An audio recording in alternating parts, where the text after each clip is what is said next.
안녕하세요. 크립토튜브입니다. 이번 시간에는 최근 암호화폐, 코인 가격 상승의 이 기세가 무섭습니다. 진짜 반등이 좀 크게 나올 수 있는 가능성 보이는데요. 한번 내용 살펴보시죠. 자, 이번 시간에는 제가 좋아하는 앙드레 코스톨라니 그 책에서 읽었던 내용을 코인에도 직접 한번 적용을 해보려고 합니다. 1906년 헝가리생 유럽의 워런 버핏으로도 불리고요. 30대 이미 경제적 독립을 이뤘습니다. 돈을 그냥 자유라고 표현을 했습니다. 투자 경력만 70년이 넘고요. 2번 이상 파산하지 않으면 투자자가 아니다.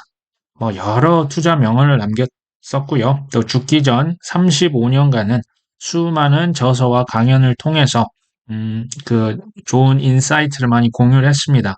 지금 화면에 보이는 이 책이 그가 93세 죽기 전 마지막 쓴 책이거든요. 굉장히 좋은 인사이트가 많습니다. 안 읽어보신 분들 꼭 한번 보시면 좋을 것 같습니다. 자, 투자 공식을 그냥 하나로 표현을 한다. 돈과 심리가 만나면 큰 시장의 추세를 만든다. 돈과 심리가 가장 중요하다. 자, 그 중에서도 하나를 꼽으라면 돈을 꼽았습니다. 이게 무슨 말이냐면요. 2020년과 21년도 전 세계, 이건 미국만이 아니죠. 전 세계 무제한 유동성 돈을 찍었습니다. 주식, 부동산, 코인 가격 엄청나게 폭등을 했었고요. 반면 소위 안전자산이다. 이제 국가의 채권, 가격이 오히려 떨어졌습니다. 위험 자산인 반이 올랐었죠. 소위 말하는 유동성의 힘입니다. 작년과 올해는 어떨까요? 역대급 긴축을 하고 있습니다. 유동성이 말라붙고 있죠. 오히려 안전자산이라고 평가를 받는 금과 이제 국채는 요즘 조금 위기라고 하지만 이제 일반적으로는 이런 안전자산이 조금 올라가는 경향이 있고요. 우리가 투자하고 있는 코인을 비롯한 위험 자산은 크게 떨어지는 경향이 있습니다. 조정과 단기 급등락을 반복하고 있지만 대체적으로 그렇다는 거죠. 자, 돈과 심리가 만나면 시장 추세를 형성합니다. 쉽게 말하면 돈과 유동성과 심리가 둘 다 긍정적이면 가격이 폭등하고요. 둘 다 부정적이면 가격이 하락합니다. 근데 이 돈과 심리가 서로 따로 놓으면 둘이 반대가 되면 여기에서 횡보가 나오기도 하고요. 조정이 나오기도 하고요. 소위 말하는 데드캣 바운스 같은 이제 급등락이 나올 수는 있습니다.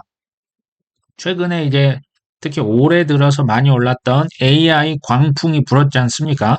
지금 돈도 심리도 다 부정적인데 그러면 원래 가격이 떨어져야 되는 거 아닙니까? 근데 이제 팩트는 이겁니다.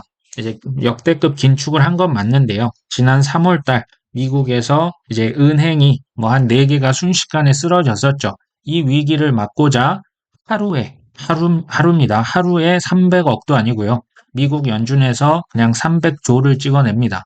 자, 돈이 이게 이제 단기적으로 급증했었죠. 자, 이게 아니다 하더라도 종종 이렇게 경제가 안 좋고 금리가 막 올라가는데도 주가가 폭등하는 경우가 가능하다고 코스톨라니가 얘기를 합니다. 자, 금리나 이런 유동성의 변화는요, 생각보다 긴 시차를 두고 오랫동안 영향을 미친다. 이런 발언을 했었고요. 자, 역대급 긴축에도 지금 AI, 주식부터 AI 코인까지 올랐지 않습니까? 근데 그가 얘기합니다. 오른 만큼 결국에는 떨어질 것이다. 라고 얘기를 합니다. 자, 돈 앞에 장사가 있다 없다? 없다. 라고 요약을 해볼 수도 있겠죠. 근데 사실 인공지능만 그런 게 아니고요. 전기, 전화기, 인터넷, 신재생 에너지, 최근 비트코인까지도요. 대부분의 혁신 기술은 큰 기대를 한 몸에 받고요. 그래서 큰 거품이 만들어집니다. 자, 과도한 돈과 과도한 심리가 만나면 투기, 열풍, 광풍이 불어닥칩니다. 이제 가격이 상승하게 되면요. 이것을 확인한 일반인들은 항상 좀 뒤늦게 탑승하는 경향이 있죠. 자, 그 이후에 가격이 순간적으로 폭등을 합니다. 하지만 이 폭등이 오래 갑니까? 결국에는 폭락을 했었죠. 우리가 경험해왔던 전형적인 패턴을 말씀드리는 겁니다. 자, 발키리라고 하는 월가의 네임 밸류가 있는 투자 기관의 CIO, 최고 투자 책임자가요, 21년 10월 달만 해도 비트코인 현물 ETF, 이거 내년 중반까지 어려울 것이다. 실제 승인이 안 됐었죠. 그랬던 그가, 자, 이틀 전에 뭐라고 했냐. 현물 ETF 비트코인 11월, 그러니까 12월이 아니고 내년이 아니고 지금 11월 말에도 승인 가능하다. 지금 이런 전망을 내놨습니다. 그리고요, 홍콩 금융당국, 여기서 보면 증권선물위원회죠. 자, 미국으로 치면 증권위원회 게리 갠슬러와 CFTC를 지금 합쳐놓은, 여기에 지금 그 수뇌부입니다. 위원장이 뭐라고 했냐. 홍콩을 아태 지역 코인 허브로 만들겠다. 자, 그래서 현물 ETF 상장 허용을 검토하고 있다. 이거 지금 이 말은요, 사실상 허용과 똑같은 말입니다. 지금 허용을 검토한다. 누가요? 여기 지금 권위자가요. 미국으로 치면 게리 갠슬러, SEC와 CFTC 위원장이 얘기를 하고 있는 겁니다. 자, 그리고 내부적으로 지금 개인 투자자들이 투자할 수 있도록, 개인이라는 말이 저는 좀 눈에 거슬리긴 합니다. 자, 미국은요, 중국에서 현물 ETF 승인할 계획 이미 알고 있습니다. 중국은 그러면 모를까요? 미국에서 블랙락, 월가, 기라성 같은 기관 지금 12개가 신청되기를 기다리고 있습니다. 지금 서로 알고 있죠. 무슨 얘기냐면요. G2지 않습니까? 미국과 중국, 비트코인 크립토 시장에서 포모가 진행되고 있는 겁니다. 정확히는 시장을 선점, 지금 새로운 자산, 새로운 시장이 지금 아예 그 눈앞에 펼쳐지고 있습니다. 노다지가 있는데 이것을 선점하는 효과 분명히 있습니다. 자, ETF 먼저 승인하면요. 자금이, 대기 자금이 그쪽으로 먼저 빨려 들어갑니다. 자, 그 자금 누가 먼저 끌어오겠냐? 누가 더 싸게 좋은 이제 신규 자산을 비트코인, 그 다음은 이더리움이 되겠죠. 먼저 끌어오는 사람이 임자입니다. 지금 이게 포모가 붙고 경쟁이 붙었다는 매우 긍정적인 기사입니다. 자, 그리고 보셨을 수 있겠지만 미국 투자사 번스타인에서 보고서를 냈습니다. 2년 내에 2억 원을 넘어갈 것이다. 자, 번스타인을, 우리는 이걸 잘 모르지만요. 제가 이거 찾아봤더니요. 산업 분석, 지식, 퀄리티, 고객 신뢰 등 미국에서는 17년, 유럽에선 16년 연속 기관 투자자들이 뽑은 1위 조사 기관이 바로 번스타인 리서치입니다. 여기에서 뭐라고 했다고요? 2년 내 이 그래프 상으로는요. 제가 이거 보고서를 봤더니 사실상 1년 후 2억 넘는 것을 예상을 하고 있습니다. 그리고 역대 비트코인 월간 가격 상승률이라는 게 있습니다. 이 보시면 이제 11월 달이요. 이제 평균적으로 가장 높게 올랐던 지금 46%가 넘게 역사적으로 올랐습니다. 더 쉽게 표현을 하면 이겁니다. 9월은 항상 안 좋았습니다. 9월 마이너스 올해도 기록했죠. 10월은 업토버라고 해서 실제로 올라서 마감을 했습니다. 자, 11월은 10월에 평균 2배가 넘는 상승률을 기록합니다. 그러니까 역사적으로 그렇다는 거지, 이번에도 그럴 수 있을까요? 전 그럴 수 있다고 봅니다. 계속 말씀을 드릴게요. 자, 이더리움 장기 지표를 봤더니 강세장이 임박했다. 알트코인까지 따라서 올라갈 것 없다. 자, 이런 사람도 있는 반면이 아니죠. 자, 라울 팔은 이더리움이 연말에 우리 돈 420만 원 간다. 라고 여러 가지 호재성 기사가 동시다발적으로 지금 터져 나오고 있습니다. 자, 그런데요. 자, 재밌는 뉴스가 있습니다. 암호화폐, 이거 부자들 놀이터다. 지금 개미 투자자들은 돌아오지 않고 있다라는 재밌는 기사인데요. 자, 비트코인이 2배 올랐는데 연초 대비 개인 투자자는 1% 증가에 그쳤다. 이게 무슨 얘기냐면요. 자, 연초 대비 비트코인은 2배가 넘었고요. 얼마 전에 솔라나 350% 정말 쐈죠. 급등을 했습니다. 자, 미국에 이어서 중국도 ETF, 여기는 이제 처음은 비트코인이지만 그 다음 이더리움, 그 다음 라이트코인, 비트코인 캐시 이렇게 갈 겁니다.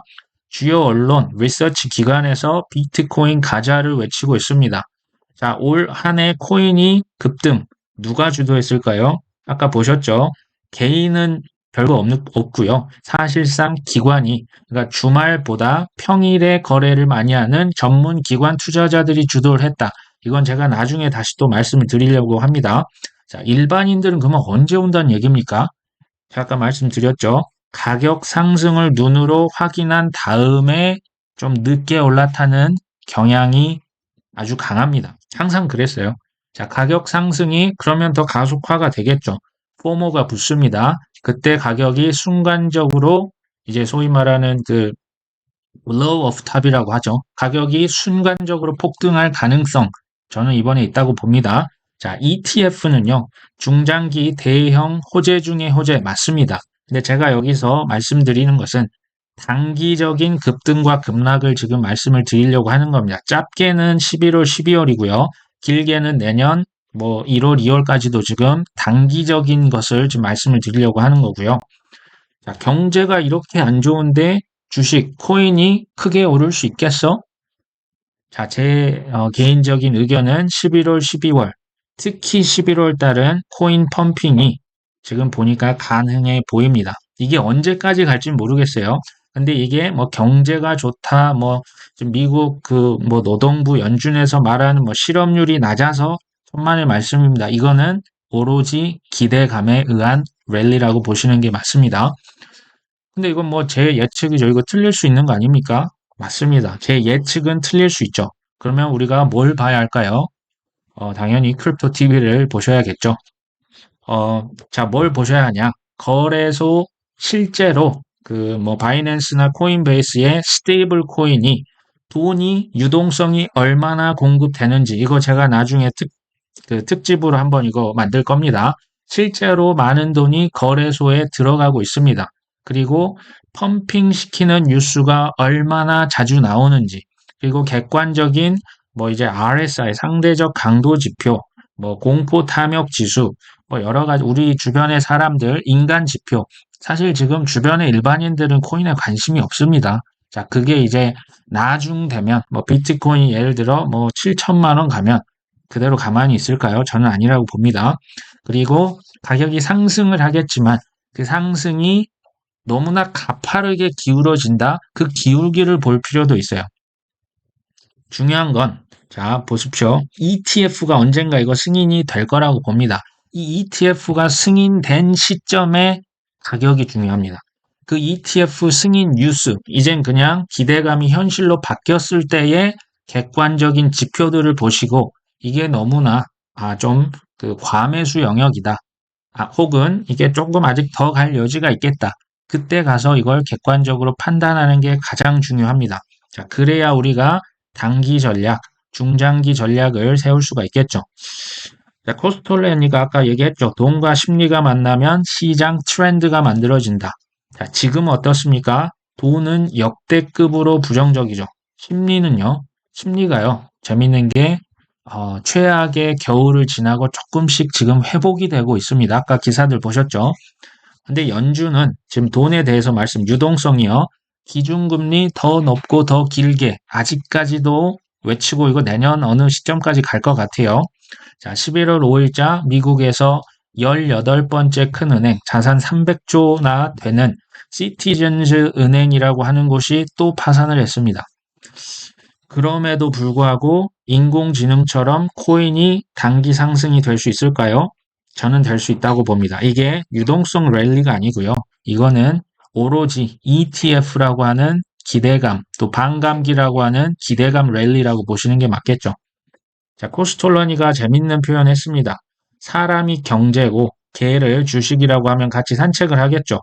경제는 꾸준히 우상향을 하는데요. 이 개는 이제 주식을 의미합니다. 주가가 올랐다 떨어졌다, 올랐다 떨어졌다 합니다. 하지만 결국에는 한 지점에서 만날 것이다 라고 얘기를 했죠. 자, 경제가 이렇게 꼬꾸러지게 되면 자산 가격은 결국에 하락할 수밖에 없다. 이런 얘기가 됩니다. 그리고 급히 또 많이 오른 만큼 그 상승분을 모두 반납을 할 것이다. 이게 이제 뭐 제 의견이 아니라요. 이걸 소위 말한 시장 마켓 사이클의 법칙입니다. 자, 고금리와 이제 고금리, 그것도 이게 오래 가고 있죠. 갚을 수 없는 빚이 만나면 무슨 일이 벌어질까요? 처음에는 버팁니다. 근데 계속되면 이걸 이제 갚을 수 없는 지점이 오죠. 그때 내 자산은 강제 청산, 매각이 됩니다. 그러면서 하락이 가팔라지겠죠. 제 계획은요. 뭐 그대로 따라 하실 필요는 전혀 없으십니다. 본인만의 선택을 하셔야겠지만 제 계획은 단기 반등이 코인이 온다면 일부 익절할 계획에 있고요. 그 다음에 이것을 추후에 폭락할 때 다시 재매수를 하고자 합니다. 자, 폭락 시점 모릅니다. 근데 내년 언제쯤은 꾸준히 좀 인내심 있게 기다리면 저는 올 거라고 봅니다. 그리고 미국 연준에서 금리를 인하한 시점을 그래서 저희가 유의 깊게 보고 있습니다. 왜요?